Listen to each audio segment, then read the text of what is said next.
மழையும்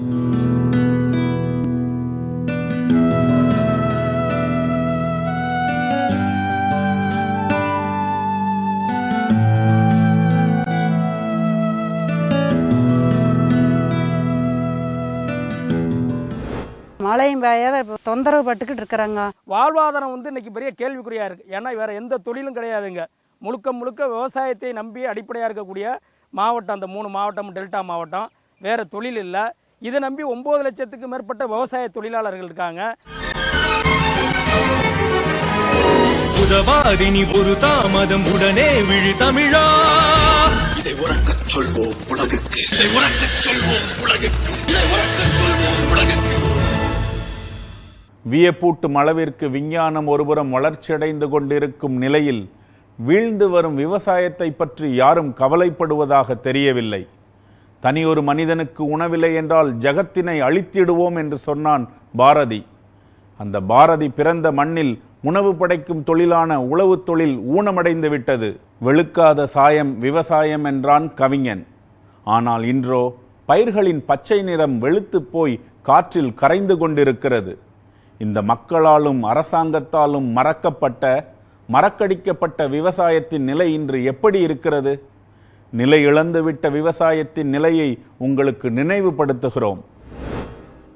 விவசாயம் என்பது மனித நாகரிகத்தில் பழமையான ஒன்று. 10,000 ஆண்டுகளுக்கு முன்பிருந்தே மனித சமுதாயத்தில் தோன்றிய இந்த விவசாயத்தின் நிலை கடந்த 10 ஆண்டுகளில் மிக மோசமான நிலையை அடைந்துள்ளது என்பது கண்கூடாக தெரிகிறது. வானம் பார்த்த பூமியில் இன்று வானுயர கட்டிடங்கள், விளைநிலங்கள் எல்லாம் இன்று விளைநிலங்களாக்கப்பட்ட நிலையில் வலியோடு வாழ்க்கையை முடித்துக் கொள்கிறார்கள் நமது விவசாயிகள். அவசரமான இந்த உலகில் விவசாயம் அவசியமற்றதாகிவிட்டது. அறுவடை செய்ய பயிர்கள் இல்லாமல் தங்கள் உயிர்களை தற்கொலை செய்து கொள்கிறார்கள் விவசாயிகள். தமிழகத்தில் காவிரி டெல்டா பாசன விவசாயமும் மழையை மட்டுமே நம்பிய மானாவாரி விவசாயமும் தோட்டம் சார்ந்த பயிர்களும் சாகுபடி செய்யப்பட்டு லட்சக்கணக்கான ஏக்கரில் விவசாய தொழில் நடைபெறுகிறது. தமிழகத்தில் விவசாய நிலத்தின் பரப்பு கடந்த 10 ஆண்டுகளில் 17,66,000 ஹெக்டேர் குறைந்துள்ளது. நெல் சாகுபடி 8,65,000 ஹெக்டேர் பரப்பும், தானிய சாகுபடி 5,60,000 ஹெக்டேர் பரப்பும், பருப்பு சாகுபடி 1,20,000 ஹெக்டேர் பரப்பும், கரும்பு சாகுபடி 2,38,000 ஹெக்டேர் பரப்பும் குறைந்துள்ளது. விளைச்சலை பெருக்க அதிக ரசாயன உரங்கள், ரசாயன பூச்சிக்கொல்லிகள் முதலியவற்றை விவசாயிகள் பெருமளவில் பயன்படுத்த துவங்கியுள்ளதால் மண்ணின் தரமும் குறைந்துவிட்டது. தொழிற்சாலைகள் வெளியேற்றும் ஆலை கழிவுகளால் சாகுபடி செய்யும் நிலங்களிலும் விளைச்சல் கடுமையாக பாதிக்கப்பட்டுள்ளது. இதனால் பாலாறு நதிப்படுகையில் மட்டும் 1,00,000 ஏக்கர் விவசாய நிலங்கள் பாதிக்கப்பட்டுள்ளதாக ஆய்வுகள் கூறுகின்றன. பருவநிலை மாற்றங்களில் மழை காலங்களில் மழை பெய்ய மாட்டேங்குது. கோடை காலத்தில் வெப்பம் அதிகமாக இருக்குது. இப்போ ஒரு மத்திய அரசாங்கமும் மாநில அரசாங்கம் இணைந்து விவசாயிகளுக்கு ஒரு எழுச்சியை, ஒரு விழிப்புணர்வை ஏற்படுத்தணும். வாட்டர் மேனேஜ்மெண்ட் சம்மந்தமாக, நீர் மேலாண்மை சம்மந்தமாக, அதுக்கு குறைந்த நீரில் எப்படி சாகுபடி பண்ணுவது, இருக்கிற நீர் ஆதாரங்களை எப்படி பயன்படுத்துவது சம்மந்தமாக மாநில அரசாங்கம் விவசாயிகளுக்கு ஒரு விழிப்புணர்வு பண்ணாதான் எதிர்காலத்தில் டெல்டா மாவட்டத்தில் இருக்கக்கூடிய விவசாயிகளையும் விவசாயத்தையும் பாதுகாக்க முடியும். அதற்கான நடவடிக்கையில் மத்திய மாநில அரசாங்கங்கள் உடனே எடுக்கணுங்கிறதா எங்களுடைய வேண்டுகோள். வாடிய பயிரை கண்டபோதெல்லாம் வாடினேன் என்றார் வள்ளலார். ஆனால் இன்றைய சூழ்நிலையில் பயிரும் வாடியுள்ளது. அதை பயிரிட்ட விவசாயிகளும் வறுமையால் வாடித்தான் உள்ளார்கள். ஆனால் இவர்களை கண்டு வருத்தப்பட, ஏன் அனுதாபப்படக்கூட வள்ளலார் போல் இன்று யாரும் இல்லை என்பதுதான் நிதர்சனம். விவசாயியாக பிறத்தல் கொடுமை, அதனினும் கொடுமை தமிழக விவசாயியாக பிறப்பது. ஆம், காவிரியால் கைவிடப்பட்டோம், முல்லை பெரியாரால் முடக்கப்பட்டோம், மின்சார இழப்பால் எங்கள் உயிரையும் இழந்தோம். இவ்வளவு நடந்தும் மத்திய அரசு இன்னும் மந்தமாகத்தான் உள்ளது. தமிழகத்தில் உள்ள அனைத்து மாவட்டங்களையும் வறட்சியால் பாதிக்கப்பட்ட மாவட்டங்களாக அறிவிக்க கோரி தமிழக அரசு மத்திய அரசிடம் கோரிக்கை வைத்தது. மேலும் தமிழகத்தில் வறட்சியால் பாதிக்கப்பட்ட பகுதிகளில் நிவாரண உதவிகளை வழங்க 19,665 கோடி நிதி உதவி வழங்குமாறும் தமிழக அரசு மத்திய அரசுக்கு கோரிக்கை விடுத்திருந்தது. பல நாட்களுக்கு பின் அதை பரிசீலித்த மத்திய அரசு வறட்சியால் பாதிக்கப்பட்ட பகுதிகளை பார்வையிட நிபுணர் குழு ஒன்றை அனுப்பி வைத்தது. ஆனால் பார்வையிட வந்த அந்த குழு சரியாக அவர்களது பணியை செய்யவில்லை என்று விவசாயிகள் குற்றம் சாட்டினர். அதேபோல் அந்த குழுவும் தமிழகத்தில் வறட்சியை எதிர்கொள்ள மக்கள் தயாராக உள்ளதாகவும், போதிய அளவு வங்கியின் மூலம் கடன்கள் கொடுக்கப்பட்டுள்ளதாகவும், வறட்சியால் இடம்பெயர்வு எதுவும் நடைபெறவில்லை எனவும், மற்ற மாநிலங்களுடன் ஒப்பிடும்போது தமிழகத்தில் அதிக அளவு பாதிப்பில்லை என்ற அதிர்ச்சி அறிக்கையை வெளியிட்டது. ஜனவரி பிப்ரவரியில் வறட்சி பாதித்த பகுதியை பார்வையிடுறதுக்கு மத்திய அரசை கூப்பிட்டுருக்கணும். ஆனால் மார்ச் மாதம் கடைசியில் வர சொல்லியிருக்காங்க. இங்கே என்ன இருக்கும், எல்லாம் காஞ்சி போன தர தான் இருக்கும். அப்படி வந்த மத்திய குழுவும் ஒரு பகுதியை அங்கே வந்து பார்த்தாங்க. 100 நாள் வேலை திட்டத்தையும் தமிழக அரசோட சித்திரை திருவிழா விழாவையும் பார்வையிடுறாங்க.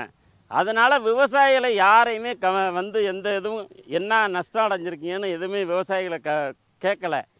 இந்த குழு வந்ததுனால விவசாயிகளுக்கு எந்த பலனும் கிடைக்குமாங்கிறது சந்தேகமாக இருக்குது.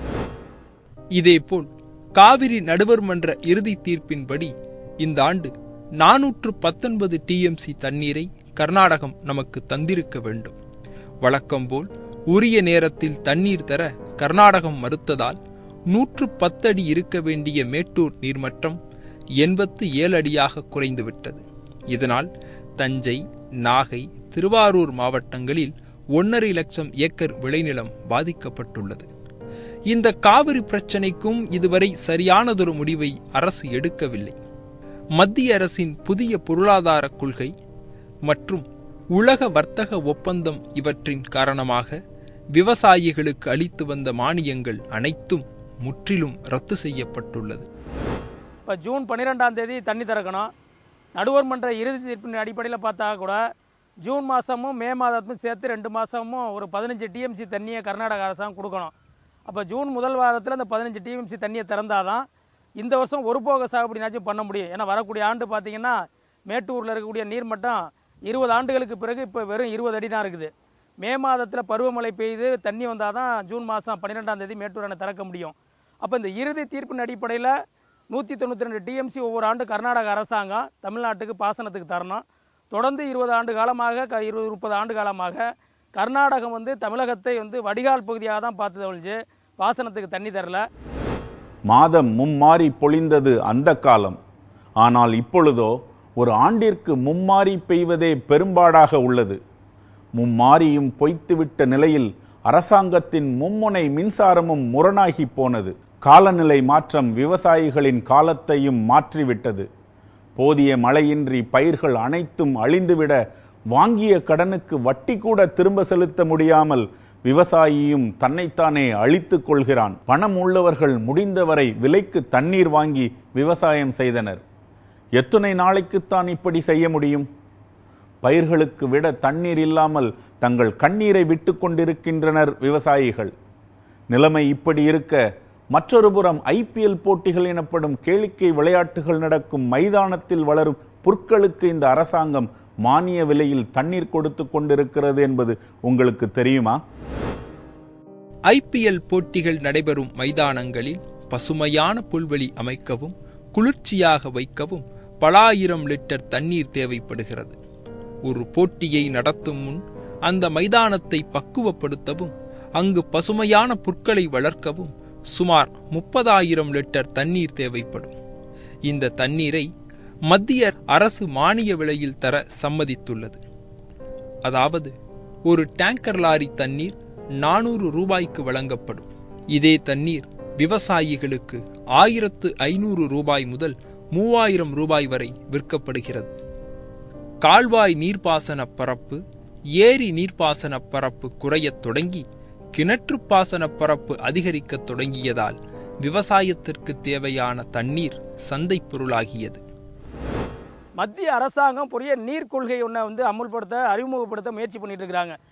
அதாவது விவசாயிகளாக இருந்தாலும் சரி, பொதுமக்களாக இருந்தாலும் சரி, யாராக இருந்தாலும் நீரை எவ்வளவு பயன்படுத்துகிறாங்களோ அதை வந்து இப்போ காசு கொடுத்து வாங்கணுங்கிற ஒரு நிலையை உருவாக்குறதுக்கான முயற்சி என்பது நடக்குது. குறிப்பாக பார்த்திங்கன்னா உலகத்தில் பல்வேறு நாடுகளில், ஐரோப்பிய நாடுகளில் நீர் வந்து மிக சிக்கனமாக பயன்படுத்துகிறங்கிற பேரில் அது பொதுமக்களுக்கு நீருக்கான கட்டணத்தை உபயோகிக்கிறாங்க. அந்த மாதிரி இப்போ இந்தியாவிலையும் நாடு முழுவதும் ஒரு நீர் கொள்கைங்கிற அடிப்படையில் பாராளுமன்றத்தில் ஒரு சட்ட முன்வடிவை கொண்டு வரதுக்கான முயற்சி பண்ணுறாங்க. அப்படி பண்ணாங்கன்னா என்ன ஆகும்னா, இங்கே இருக்கக்கூடிய ஏற்கனவே இருக்கக்கூடிய நதிகள், ஜீவ நதிகள் பூரா தனியார் முதலாளிகளை வந்து கான்ட்ராக்ட் முறையில் விற்கப்படும். இப்போ வந்து தேசிய நெடுஞ்சாலைகள் 4 வழிச்சாலை 8 வழிச்சாலைன்னு போட்டு எப்படி டோல் வசூல் பண்ணுறாங்களோ தனியார், அதே போல் இருக்கக்கூடிய நதிகளை, ஆறுகளை, ஏரிகளை, குளங்களை பூரா, நீர் ஆதாரங்களை பூரா தனியார் கம்பெனிகளுக்கு, கார்ப்பரேட் கம்பெனிகளுக்கு மத்திய அரசாங்கம் கான்ட்ராக்ட் விட்டுட்டு அந்த கார்ப்பரேட் நிறுவனங்கள் வந்து எவ்வளவு தண்ணியை யார் பயன்படுத்துகிறாங்களோ அதுக்கு வந்து கட்டணத்தை விதிப்பாங்க. அந்த மாதிரி அந்த ஆபத்து பூரா அந்த நீர் மத்திய அரசாங்கம் கொண்டு வரக்கூடிய நீர் கொள்கையில் இதெல்லாம் இருக்குது. எனவே இந்த சட்டம் கொண்டு வந்தால் இந்திய நாடு முழுவதும், தமிழகம் முழுவதும் இருக்கக்கூடிய விவசாயிகளுக்கு மட்டும் பாதிப்பு இல்லை, சாதாரண பொதுமக்களுக்கும் குடிநீருக்கு உட்பட காசு கொடுத்து தான் வாங்க முடியும். வீட்டில் பயன்படுத்தக்கூடிய ஒரு நாளைக்கு ஒரு 5 பேர் உள்ள குடும்பம்னா 200 லிட்டர் தான் தண்ணீர் பயன்படுத்தணும்னு சொல்லுவாங்க. அந்த 200 லிட்டருக்கு 1 லிட்டருக்கு இவ்வளோன்னு கட்டணம் நிர்ணயிப்பாங்க. அதை கட்ட வேண்டிய தேவை என்பது வரும். இதை எதிர்த்து நாடு முழுவதும் இருக்கக்கூடிய விவசாயிகள், பல்வேறு அமைப்புகள் இன்றைக்கி குரல் எழுப்பியிருக்காங்க. நிச்சயமாக பாராளுமன்றத்தில் இந்த சட்ட முன்வடிவை கொண்டு வந்தாங்கன்னா அதை எதிர்த்து நாடு முழுவதும் இருக்கக்கூடிய அனைத்து அரசியல் கட்சியை எதிர்த்து வாக்களித்தாதான் இதை முறியடிக்க முடியும். தொழிற்சாலைகளுக்கு எரிவாயு கொண்டு செல்வதற்காக அதை கொண்டு செல்லும் குழாய்களை விவசாய நிலங்களில் பதிக்கும் பணியை மேற்கொள்ள மத்திய அரசு நிறுவனமான கெயில் நிறுவனம் முயற்சித்து வருகிறது. இதனால் தமிழகத்தில் கோவை, திருப்பூர், ஈரோடு, நாமக்கல், சேலம், தருமபுரி, கிருஷ்ணகிரி ஆகிய 7 மாவட்டங்களை சேர்ந்த விவசாயிகள் கடுமையாக பாதிக்கப்படுவார்கள். இந்த எரிவாயு குழாய் திட்டத்தால் பெரும்பாலும் பலனடைவது தனியார் முதலாளிகள்தான். இந்த திட்டத்தால் விவசாயிகளுக்கு ஒரு பலனும் ஏற்பட போவதில்லை. ஆனால் விவசாய நிலங்கள் மட்டும் விவசாயிகளிடமிருந்து பறிக்கப்படுகின்றன. அரசின் தவறான கொள்கைகளாலும் அதிகரித்து வரும் தனியார் மயமாக்குதலாலும் விவசாயம் மெல்ல மெல்ல வீழ்ந்து வருகிறது. நாட்டின் வளர்ச்சி, தொழில்துறை வளர்ச்சி என்கிற பெயரில் அப்பாவி விவசாயிகளின் நிலம் கையகப்படுத்தப்படுவது எந்த விதத்தில் நியாயம்? விவசாயத்தின் வீழ்ச்சி ஒரு நாட்டின் வீழ்ச்சி என்பதை இந்த அரசாங்கம் மறந்துவிட்டதா என்கிற கேள்வி எழுகிறது. கேரளாவில் இருந்து கர்நாடகத்தில் உள்ள தனியார் தொழிற்சாலைகளுக்கு எரிவாயு எடுத்துச் செல்லும் பணியை மத்திய அரசு நிறுவனமான கெயில் நிறுவனம் மேற்கொள்ளவிருக்கிறது. இந்த எரிவாயுவை எடுத்துச் செல்ல பயன்படுத்தப்படும் எரிவாயு குழாய்களை தமிழகத்தின் விவசாய நிலங்களின் வழியாக சுமார் 310 கிலோமீட்டர் தூரத்திற்கு கொண்டு செல்ல இந்த நிறுவனம் திட்டமிட்டுள்ளது. 136 வருவாய் கிராமங்களை உள்ளடக்கிய 1500 ஏக்கர் விவசாய நிலத்தை கையகப்படுத்தி அந்த நிலங்களுக்கு எந்தவிதமான நட்டையீடும் கொடுக்காமல் விவசாயிகளின் வாழ்வாதாரத்தை அழித்து எரிவாயு குழாய் பதிக்கிற ஒரு திட்டத்தை 2012 இங்கே நடைமுறைப்படுத்த வந்தது. இந்த திட்டத்தால் தமிழகத்தின் 7 மாவட்டங்களில் உள்ள விவசாய நிலங்கள் பறிபோகும் அபாயம் ஏற்பட்டுள்ளது. ஆனால் தமிழக விவசாயிகளின் தொடர் போராட்டங்களாலும் கோரிக்கைகளாலும் தமிழக அரசு மத்திய அரசின் இந்த திட்டத்தை எதிர்த்து உயர்நீதிமன்றத்தில் வழக்கு தொடர்ந்துள்ளது. அந்த தீர்ப்பை காற்றிலே தூக்கி எறிந்துவிட்டு 2012ஆம் ஆண்டின் இறுதியில் தமிழகத்தின் தலைமைச் செயலாளராக இருந்த தேவேந்திரநாத் சாரங்கி அவர்கள் 7 மாவட்ட ஆட்சித்தலைவரையும் அழைத்து ஒரு சர்வாதிகாரமான ஆணையை விவசாய நிலங்களுக்குள் காவல்துறையை வைத்து நுழைவதென்றும் தடுக்கிற விவசாயிகளை அடித்து தூக்கி எறிவதென்றும் முடிவெடுத்தார்கள். அதன்படி 2013ஆம் ஆண்டு பிப்ரவரி 9ஆம் தேதி இதே இடத்தில் சிறுக்களஞ்சி பகுதியில் 400க்கும் மேற்பட்ட போலீஸை கொண்டு வந்து துப்பாக்கி வைத்து சுடும் உத்தரவையும் வைத்து கொண்டு விவசாய நிலங்களுக்குள் நுழைந்தார்கள். 500 போலீஸ் இருக்குங்க. எல்லாம் வந்தாங்க. எங்ககிட்ட எந்த எதுவுமே சொல்லவும் இல்லை, ஒன்றுமில்ல, திடுகுப்புன்னு வந்தாங்க. ஏன் இந்த மாதிரி இப்படியெல்லாம் வந்து இப்படி எங்கள் காலத்தை சேதப்படுத்துகிறீங்க, எங்கள் வாழ்வாதாரமே இதுதான் இருக்குது, இதையும் நீங்கள் பறிச்சிட்டிங்கன்னா நாங்கள் பிழைக்கிற வழிதே எப்படின்னு நாங்கள் கேட்கும்போது எங்கிட்ட எந்த ஆதாரமே சொல்லலைங்க. அவி வீட்டுக்கு வந்து தோண்டுங்க, சேச்சி போட்டு தோண்டுங்க அப்படிங்கன்னு சொல்லி எல்லாம் அவி வீட்டுக்கு இருந்து போட்டு நாங்கள் 2 பொம்பளை தான் போய் உள்ளே போய் படுக்க போவையில் எங்களை இறப்பட்டை இழுத்து வெளியே வீசி போட்டு அக்கடால வாங்கம்மான்னு அப்படின்ட்டு நாங்கள் அழுது மறுவிட்டு நாங்கள் காடை எங்கள் வாழ்வாதாரமே ஒன்றுதான் இருக்குது, உடனே விட்டு போட்டு நாங்கள் என்ன செய்யறதுன்னு அத்தனை அழுதாச்சு அழுதுட்டு போட்டாட்டு நின்றுக்கிட்டோங்க சார். நாங்கள் எதுவுமே பண்ண முடியல. இதை எடுத்து எங்களுக்கு ஏதோ ஒன்று பண்ணாத்தே நாங்கள் நீ மழை வேய போதுங்க, ஏர் உழுவோ ஏதோ ஒன்று பண்ணுவோம், விவசாயம் பண்ணுவோம், வெட்டியும் மழையும் பெய்யாத இப்போ தொந்தரவு பட்டுக்கிட்டு இருக்கிறாங்க. தற்கொலை தவிர்த்து நாங்கள் வேறு எதுவுமே எங்களுக்கு பண்ணுறக்கே இது கிடையாதுங்க. அவைகளுக்கு இருக்கிற உரிமை கூட காட்டுக்காரருக்கு இல்லாத போச்சு பாருங்க. எங்கேயே இருந்து வந்தாலும் அந்த அளவுக்கு எங்களை வேடிக்கை செஞ்சு இந்த மாதிரி இழுத்து தள்ளுறாங்க. பண்ணுறக்கு ஒரு சைடு எடுத்து குழியில் போட்டு எங்களை மூடிட்டு உங்கள் சௌரியத்துக்கு நீங்கள் எடுத்துக்கங்கம்மான்னு சொன்னேன். மிகப்பெரிய விவசாயிகளுடைய கொந்தளிப்பை தமிழக முதல்வர் அவர்கள் உணர்ந்து மார்ச் 25ஆம் தேதி சட்டசபையிலே ஒரு அறிவிப்பை வெளியிட்டார்கள். அந்த அறிவிப்பிலே விவசாயிகளின் கருத்தை கேட்டுத்தான் நாங்கள் நிலத்திற்குள் செல்ல வேண்டும், அப்படி இல்லாமல் கெயில் நிறுவனம் நுழைந்திருக்கிறது, உடனடியாக விவசாய விளைநிலங்களை விட்டு வெளியேற வேண்டும் என்றும் விவசாய நிலங்களில் சேதப்படுத்திய பயிர்களுக்கும் நிலத்திற்கும் சேதாரத்தை வழங்க வேண்டும் என்றும் தமிழக முதல்வர் அவர்கள் அறிவித்தார்கள். இருந்தாலும் இன்றைக்கு இருக்கிற நிலைமை என்னவென்று சொன்னால், இன்னும் கெயில் நிறுவனம் இந்த விவசாய விளைநிலங்களை விட்டு வெளியேற மாட்டோம், தமிழக அரசின் முடிவை ஏற்க மாட்டோம் என்று நீதிமன்றத்திற்கு சென்று வழக்காடி கொண்டிருக்கிறார்கள். நிலம் தோண்டப்பட்டு கிடக்கிறது, சேதப்படுத்திய நிலத்திற்கு நட்டையீடு இன்னும் வழங்கப்படவில்லை. இதையெல்லாம் எதிர்பார்த்து காத்திருக்கிறார்கள். இதை பெற்று தருவதற்கு தமிழக அரசு மட்டுமல்ல, கெயில் நிறுவனத்தை வழிநடத்துகிற பெட்ரோலியத்துறை அமைச்சராக இருக்கிற வீரப்ப மொய்லியும் அவரை வழிநடத்துகிற மத்திய அரசு முன்வர வேண்டும். ஏமாற்றி கொண்டிருக்கிறது மத்திய அரசு. இதையும் நாங்கள் விவசாய சங்கத்தின் சார்பிலே காங்கிரஸ் கட்சியில் இருக்கிற முக்கிய தலைவரிடத்தில் எடுத்து சொல்லியும் பாராமுகமாக இருக்கிறார்கள். தமிழக அரசு எடுத்திருக்கிற முடிவை டெல்லியில் இருக்கிற அரசு முறியடிக்க பார்க்கிறது. இதை விவசாயிகள் அனுமதிக்க மாட்டோம். மக்களை திரட்டி, விவசாயிகளை திரட்டி கெயில் நிறுவனத்தை விரட்டி அடிப்போம் என்று உறுதிபட கூறுகிறோம். இதேபோல சமீபத்தில் நெற்களஞ்சியமான தஞ்சை மாவட்டத்தில் உள்ள திருவிடைமருதூர், ஒரத்தநாடு, கும்பகோணம், பாபநாசம் மற்றும் திருவாரூர் குடவாசல் ஆகிய பகுதிகளில் முதற்கட்டமாக 24 சதுர கிலோமீட்டரில் நிலக்கரி வெட்டி எடுக்கவும் 667 சதுர கிலோமீட்டரில் மீத்தேன் வாயு எடுக்கவும் தனியார் நிறுவனத்திற்கு மத்திய அரசு அனுமதி வழங்கியுள்ளது. இந்த திட்டத்திற்கு 1,67,000 ஏக்கர் அளவுள்ள நிலத்தை கையகப்படுத்த தனியார் நிறுவனங்கள் திட்டமிட்டுள்ளன. இது விவசாயிகள் மத்தியில் பெரும் அதிர்ச்சியை ஏற்படுத்தியுள்ளது. மதுரை மாவட்டத்தில் சிப்காட் என்ற நிறுவனத்தை அமைக்க சுமார் 478 ஏக்கர் அளவுள்ள விவசாய நிலத்தை கையகப்படுத்தவும் அரசு திட்டமிட்டுள்ளது. இதற்கு விவசாயிகள் கடுமையான எதிர்ப்பை தெரிவித்த போதும் கையகப்படுத்தும் முயற்சியில் இருந்து அரசு பின்வாங்குவதாக தெரியவில்லை. கடந்த பல ஆண்டுகளில் மத்திய அரசானது தமிழகத்தில் மட்டுமல்லாது இந்தியாவின் பல மாவட்டங்களிலும் தனியார் தொழிற்சாலைகளுக்கு விவசாய நிலங்களை தாரை வார்த்து கொடுத்துவிட்டு விவசாயிகளுக்கு துரோகம் செய்து கொண்டிருப்பதாக பாதிக்கப்பட்ட விவசாயிகள் குற்றம் சாட்டுகின்றனர். வாங்கிய கடனை திரும்ப செலுத்த முடியாமலும், விதைத்த விதையை விளைவிக்க முடியாமலும், வானம் பார்த்த பூமியில் பூமியோடு சேர்ந்து விவசாயிகளும் வானத்தை பார்த்து கொண்டிருக்கிறார்கள். தொடர்ந்து இந்த அரசாங்கத்தால் இழைக்கப்பட்ட துரோகத்தாலும் வீழ்ந்துவிட்ட விவசாயத்தாலும் விவசாயிகள் தினம் தினம் தற்கொலை செய்து கொள்கிறார்கள்.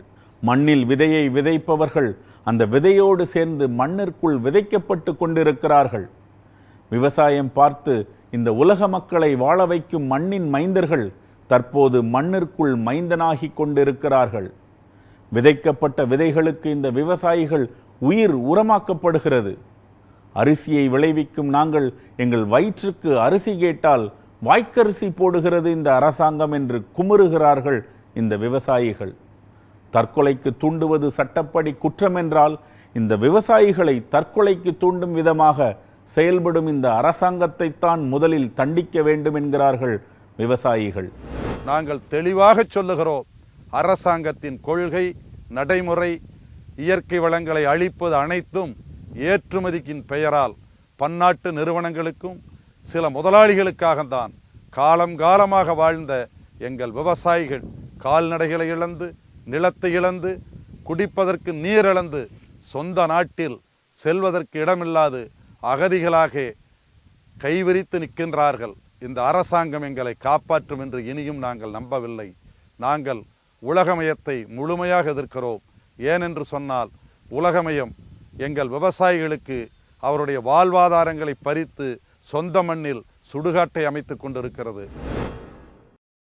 1991 இந்தியாவின் மக்கள் தொகை 84 கோடியாக இருந்தது.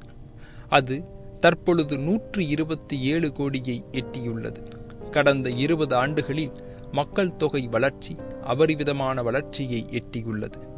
ஆனால் மக்கள் தொகை வளர்ச்சியடைந்த அளவிற்கு விவசாயம் வளர்ச்சியடையவில்லை.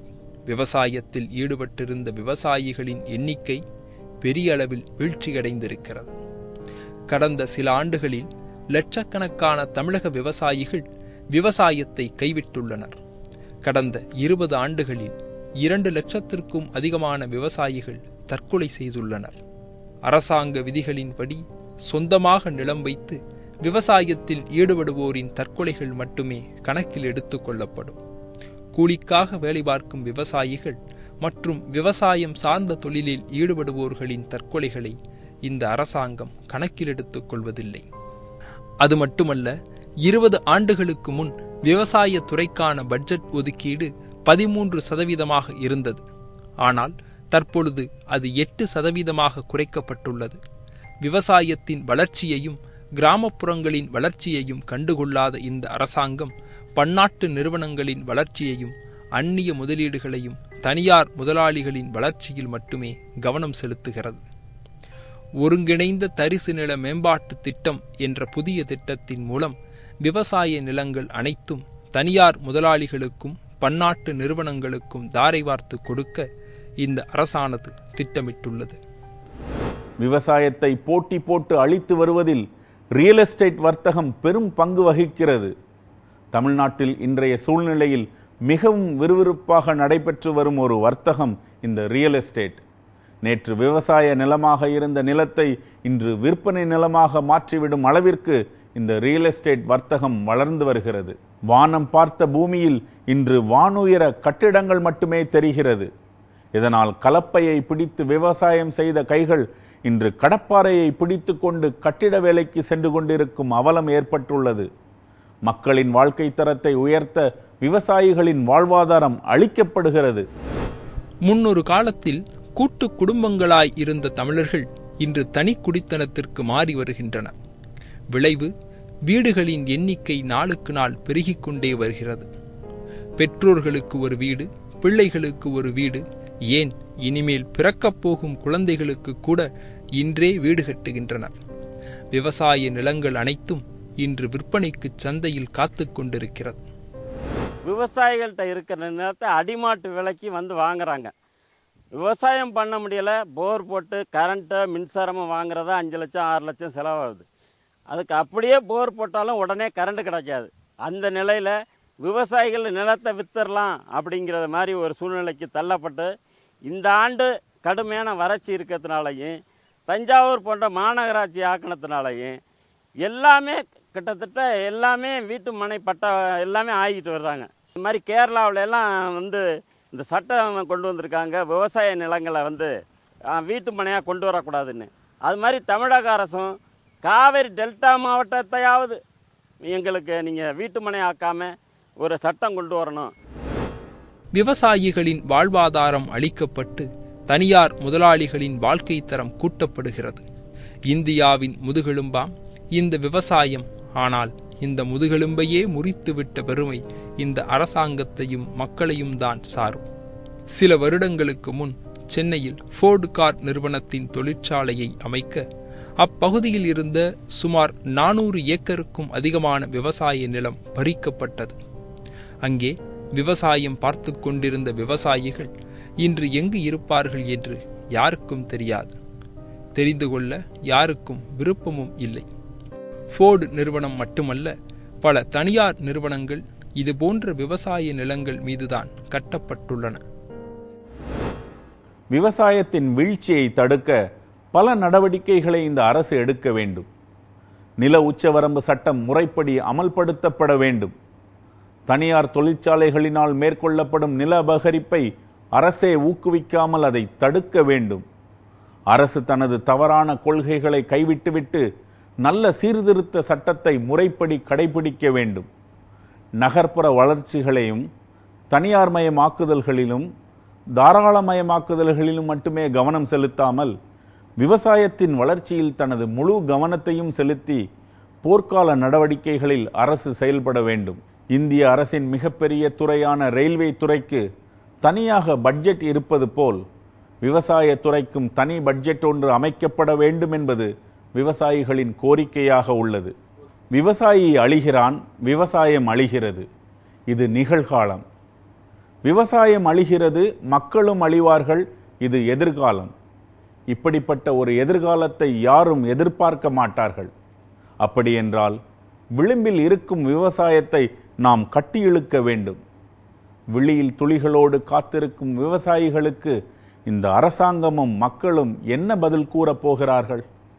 காத்திருப்போம் நல்லதொரு விடியலுக்காக. உதவாதினி ஒரு தாமதம் உடனே விழி தமிழா. உதவாதினி ஒரு தாமதம் உடனே விழி தமிழா.